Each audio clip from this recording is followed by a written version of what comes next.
Welcome sa Cloudy Movie Recap. Ang pelikulang ikukwento natin ngayon ay ang Escape from Planet Earth. Halina't simulan na natin. Sa isang malayong sulok ng universo, sa isang makulay na asol na planeta na kilala bilang Bob, naninirahan ng isang lahi ng maliliit ngunit matatalinong alien na ipinagmamalaki ang kanilang paggalugad, inobasyon, at kabayanihan. Kabilang sa kanila, may isang pangalang nangingibabaw sa lahat, si Scorch Supernova. Hindi lamang siya isang pambansang bayani. Isa rin siyang sikat na personalidad, isang matapang na adventurer, at mukha ng mga misyon ng pagsagip sa iba't ibang planeta. Kapag may panganib, si Scorch ay kadalasang nauuna na roon, nakangiti ng may kumpiyansa at handang magpakuha ng litrato sa mga kamera. Nagsisimula ang kwento habang si Scorch ay nasa kalagitnaan ng isa na namang mapanganib na misyon sa mabagsik na planetang Norlac. Isang grupo ng mga walang kalaban-labang sanggol na babian ang nabihag ng isang mapanganib na uri ng alien, at sumugod si Scorch na parang isang hukbo na mag-isa lamang. Nilusot niya ang mga hadlang, iniwasan ang mga pag-atake. Sa huli, nailigtas niya ang mga sanggol sa isang napakadramatikong paraan. Gaya ng dati, matagumpay na nagwagi si Scorch. Ngunit sa likod ng bawat tagumpay na tila siya lamang ang may gawa, may isang taong halos walang nakakakita, ang kanyang nakatatandang kapatid na si Gary Supernova. Habang nasa Bob at nasa Mission Control, si Gary ang utak sa likod ng lahat ng operasyon ni Scorch. Kalmado, maingat, at napakahusay mag-analisa, ginagabayan ni Gary si Scorch sa bawat misyon at madalas pang ang inililigtas ang buhay nito nang hindi namamalayan ng iba.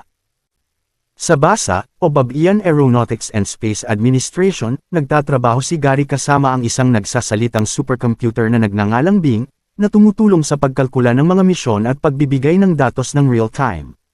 Ang batang anak ni Gary na si Kip ay labis na humahanga sa kanyang tiyuhin si Scorch at nangangarap na maging katulad nito.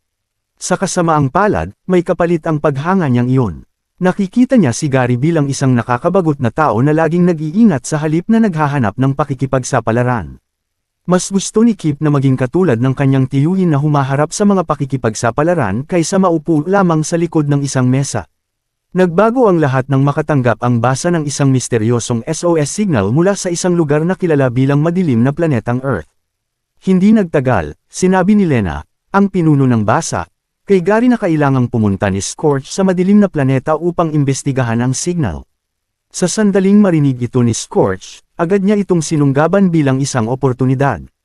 Nang hindi man lamang kumukonsulta kay Gary, inanunsyo niya sa buong planeta na pupunta siya sa Earth, ang madilim na planeta. Isa itong matapang na hakbang, ngunit isa ring napakadelikadong desisyon. Nagsimulang magsaliksik si Gary tungkol sa Earth at ayon sa datos ni Bing, mahigit 100 alien na ang nagtungo roon at hindi na kailanman nakabalik. Mariing tinutulan ni Gary ang misyon. Alam niyang hindi mahuhulaan at mapanganib ang Earth, at pinaninirahan ito ng mga tao, mga nilalang na may kakayahang sirain ang sarili nilang planeta.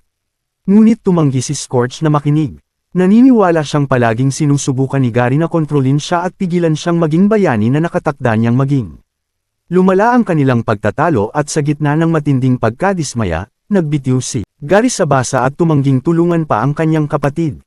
Umuwi siya sa kanyang asawa na si Kira at sa anak nilang si Kip, ngunit nalaman niyang nakaalis na pala si Scorch para sa misyon sa madilim na planeta. Habang pinapanood ito ni Kip ng live sa telebisyon ng may matinding pananibik, si Scorch naman ay buong kumpiyansang naglakbay patungong Earth. Ngunit mabilis na nagkaproblema ang misyon. Lumapag si Scorch sa isang disyerto at nakita ang akala niya ay isang naghihingalong alien, ngunit napagtanto niyang isa lamang pala itong inflatable mascot sa labas ng isang convenience store. Bago pa niya lubusang maunawaan ang kanyang paligid, inambus siya ng mga taong nakasuot ng protective suits at may dalang kagamitang militar at mga armas. Matapang na lumaban si Scorch. Gamit ang kanyang makabagong teknolohiya, winasak niya ang isang military helicopter at ilang armadong sasakyan. Ngunit dahil wala ang gabay ni Gary, nahirapan siyang makaangkop. Sa pagkakataong ito, wala si Gary sa mission control upang magbigay ng alternatibong ruta para makatakas. Hindi naging sapat ang kanyang mga nakasanayang taktika at hindi nagtagal ay napatulog siya gamit ang tranquilizer at nabihag. Dinala siya sa Area 51, isang lihim na base militar na pinamumunuan ng malupit na si General Shunker, isang taong may matinding galit sa mga alien. Sa Bob, ipinalabas ng live ang buong pangyayari. Dahil sinusundan si Scorch ng isang autonomous drone camera habang nasa Earth, napanood ng buong planeta ang lahat. Napuno ng takot si Kip nang makita ang pagbagsak ng kanyang bayani. Gusto niyang puntahan at iligtas si Scorch, ngunit pinigilan siya ni Gary, na siya mismo ay ayaw ring pumunta. Nagtalo silang dalawa at galit na nagtungo si Kip sa kanyang silid. Maya-maya ay pumunta si Gary upang humingi ng tawad at aminin na nalulungkot siya dahil nabihag si Scorch. Ngunit nang alisin niya ang kumot ni Kip, aso lamang nito ang kanyang nakita at bukas ang bintana ng kwarto. Nang mapagtanto niyang susubukan ni Kip na iligtas si Scorch, agad siyang nagmadali papunta sa basa kasama si Kira. Suot ni Kira ang kanyang rocket boots at buhat-buhat si Gary habang nagmamadali sila. Pagdating nila, nakita nilang handa nang lumipad si Kip gamit ang kanyang sasakyang pangkalawakan. Ginamit ni Kira ang kanyang rocket boots upang basagin ang isang salaming bintana at mabilis na makapasok sa sasakyan. Determinado si Kip na iligtas ang kanyang tiyuhin at halos ilunsad na niya ang sarili niyang rescue mission. Ngunit napigilan siya ni Gary at Kira sa tamang oras. Pagkatapos noon ay may mahalagang bagay na napagtanto si Gary. Kung may sino mang makapagliligtas kay Scorch, siya iyon. Matapos masiguro na ligtas ang kanyang pamilya sa labas ng sasakyan, nagpasya siyang siya mismo ang pumunta sa Earth. Muli niyang pinaandar ang launch sequence at agad na lumipad. Tumakbo si Kira papunta kay Lena at sinabi ang nangyari. Sinabihan siya ni Lena na umuwi na at nangakong gagawin nila ang lahat upang matulungan si Gary. Pumasok ang sasakyan ni Gary sa atmosfera ng Earth, ngunit hindi naging maayos ang kanyang pagdating. Nagkaroon ng sira ang kanyang sasakyan at bumagsak ito sa disyerto habang automatikong nagsimula ang self-destruct sequence. Sinubukan ni Gary na ihinto ito ngunit nabigo siya, kaya napilitan siyang tumakas bago sumabog ang sasakyan. Ngayon ay naiwang mag-isa si Gary nang walang anumang paraan ng transportasyon. Wala sa kanyang komportableng kapaligiran, nagtungo siya sa parehong convenience store na pinuntahan ni Scorch. Doon ay nakatagpo siya ng dalawang tao. Nagpanik ang magkabilang panig dahil hindi nila alam kung paano magre-react. Ngunit kalaunan ay napagtanto nilang wala namang masamang intensyon ng isa't isa. Napansin ng dalawang tao na hindi naman mapanganib ang asol na nilalang. Sa isang hindi inaasahang payapang sandali, nagsalo pa sila ng inumin. Ngunit dahil masyadong mabilis uminom si Gary, nakaranas siya ng matinding brain freeze na naging nakakatawa para sa lahat. Hindi nagtagal ang katahimikan. Dumating ang mga tauhan ni Shunker at nabihag din si Gary. Isinakay siya sa mga truck na nakabalat kayong mga ice cream truck at dinala sa lihim na base militar na Area 51. Samantala, nagising si Scorch habang nakakulong. Tinanggal ni General Shunker ang kanyang suit at baluti sa tulong ng 3 pang alien na kilala bilang mga Grey, na may kakayahang gumamit ng telekinesis. Nais ni Shunker na pag-aralan at gayahin ang teknolohiya ng suit ni Scorch. Pagdating ni Gary sa Area 51, sinalubong siya ng 3 alien. Lumalabas na nagtatrabaho pala sila para kay General Shunker. Pagkatapos ay ikinulong siya sa isang silid na puno ng mga monitor. Dito ay binigyan siya ng maikling pagpapakilala tungkol sa planetang Earth at sa mga naninirahan dito. Pagkatapos ay in-scan nila ang kanyang utak at natuklasang isa siyang henyo. Nang mapagtanto nilang napakatalino niya, dinala siya kay General Shunker. Sinabi ni Shunker kay Gary na siya ay collector ng mga teknolohiyang alien at nais niya itong tulungan sa kanyang pinakabagong proyekto. Ngunit iginiit ni Gary na makita muna ang kanyang kapatid. Agad siyang inalis doon nang makatanggap si Shunker ng isang tawag. Dito nabunyag na si Lena ay umiibig kay Shunker dahil nagsusuot pa ito ng pelukang kahawig ng kay Elvis Presley tuwing kinakausap siya. Pinadalhan si Shunker ng isang reaktor na naglalaman ng pinakamakapangyarihang pinagkukunan ng enerhiya sa buong kalawakan na tinatawag na Bobonium, na 10,000 beses na mas malakas kaysa enerhiyang atomiko. Si Lena, ang pinuno ng basa, ay lihim palang nakikipagtulungan kay General Shunker. Patuloy niya itong pinapadalhan ng Bobonium dahil naniniwala siyang nakatutulong siya sa pagsulong ng agham. Ngunit ang totoo, balak ni Shunker na gamitin ito upang paganahin ang isang mapaminsalang sandata na may kakayahang sum-iron ng buong mga planeta. Inilagay si Gary sa isang selda kasama ang iba pang mga henyong alien, si Doc, si I.O. na kahawig ng isang daga, isang higanteng alien na parang Cyclops mula sa araw, at si Thurman, isang alien na parang kuhol na may 3 mata. Ikinwento nila kay Gary na marami sa mga teknolohiyang ginagamit ng mga tao ay sila mismo ang nakaimbento. Pinagawa sila ni Shunker ng iba't ibang teknolohiya upang kopyahin at ibenta sa mundo kapalit ng pangakong palalayain sila. Sa Area 51, natuklasan ni Gary ang isang nakakagulat na katotohanan. Puno ang base ng mga bihag na henyong alien mula sa iba't ibang bahagi ng kalawakan. Mula sa mga touchscreen device hanggang sa mga search engine at social network, marami sa pinakamahalagang imbensyon ng Earth ay ginawa pala ng mga nakakulong na alien. Muling nagkita sina Gary at Scorch, ngunit hindi pa rin maayos ang kanilang relasyon. Ayaw pa ring aminin ni Scorch na kailangan niya ng tulong kahit sa sitwasyong iyon. Habang nakikisalamuha sila sa iba pang mga bihag na alien, nagsimulang bumuo si Gary ng isang plano. Nagtungo sila sa cafeteria para mananghalian. Ipinakita ni Doc kay Gary ang iba't ibang pagkaing alien na maaaring kainin, ngunit tumanggi si Gary dahil ayaw niyang kumain ng anumang hindi niya pa natitikman noon. Habang nasa mesa, muli na namang nagtalo sina Gary at Scorch tungkol sa kung sino ang mas tunay na bayani. Lalong lumala ang sitwasyon nang sabihin ni Scorch na mas hinahangaan pa siya ng anak ni Gary kaysa sa sariling ama nito. Nauwi ito sa isang matinding food fight na nagdulot ng kaguluhan sa buong cafeteria. Sa gitna ng kaguluhan, sinubukan ng mga alien na tumakas ngunit mabilis silang napigilan ni Shunker gamit ang mga electric collar na nagpapakuryente sa kanila. Pagkatapos ng food fight, nagtungo ang mga alien sa Peace Shield. Ang Peace Shield ay isang napakalakas na laser weapon na ipinagawa ni Shunker sa mga alien kapalit ng pangakong pauuwiin niya sila sa kani-kanilang mga planeta. Samantala, nabihag naman ni Lena si Kira, na naiwan sa basa habang sinusubukang makipag-ugnayan kay Gary dahil nag-aalala siya para sa kaligtasan nito.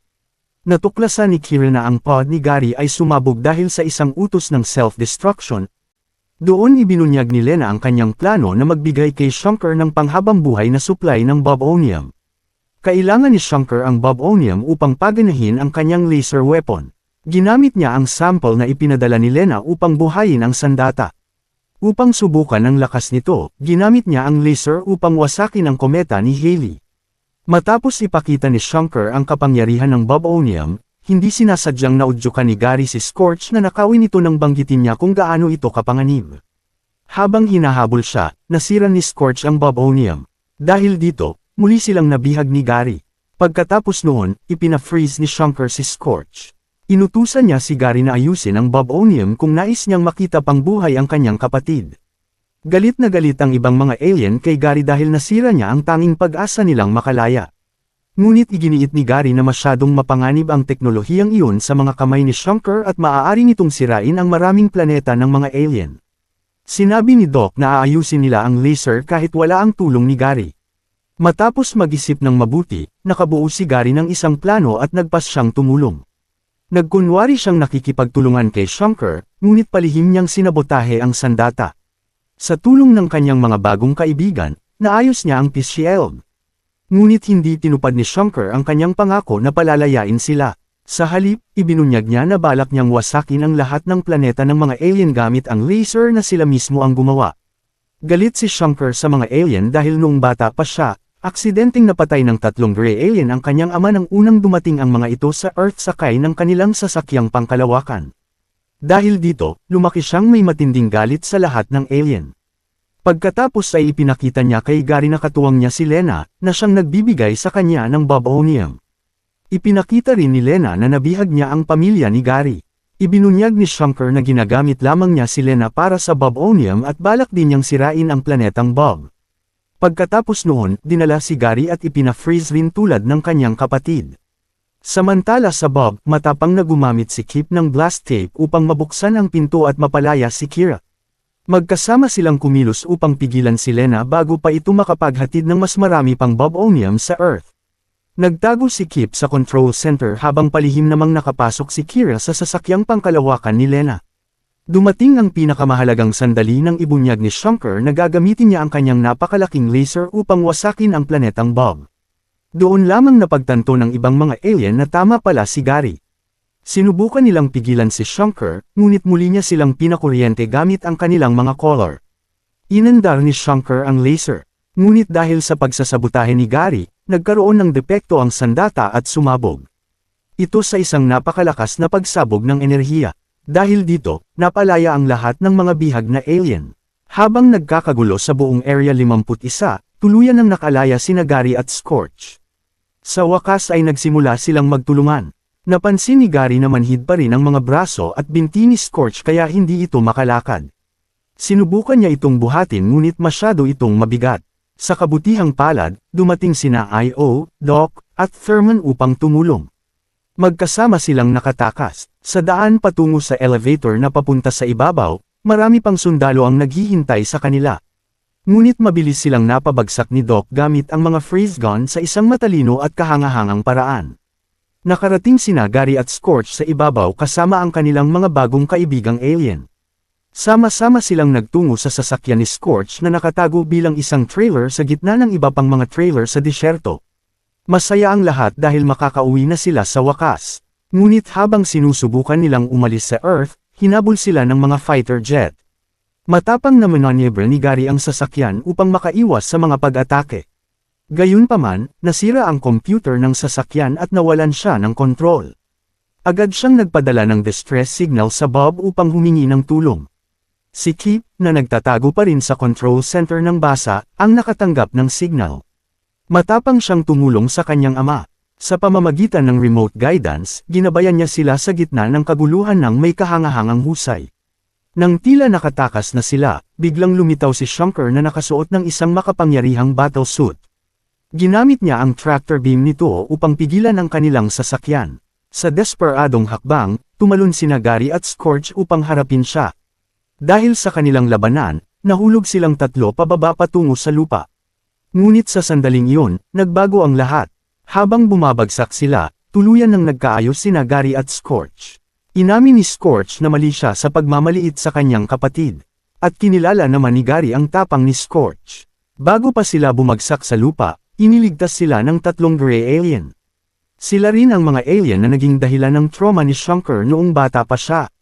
Inamin nilang tinulungan nila si Shunker dahil sa kanilang pagkakasala sa pagkamatay ng kanyang ama. Ngunit nang makita nila ang tunay nitong mga plano, tinalikuran nila siya.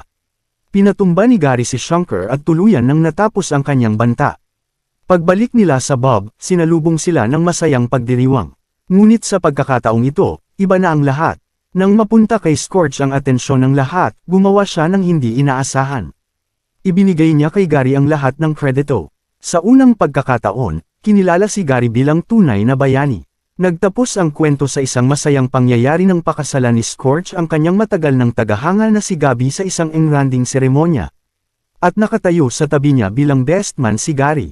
Hindi lamang bilang kanyang kapatid, kundi bilang kanyang kapantay. Sa huli, hindi lang ito kwento tungkol sa mga alien at pakikipagsapalaran.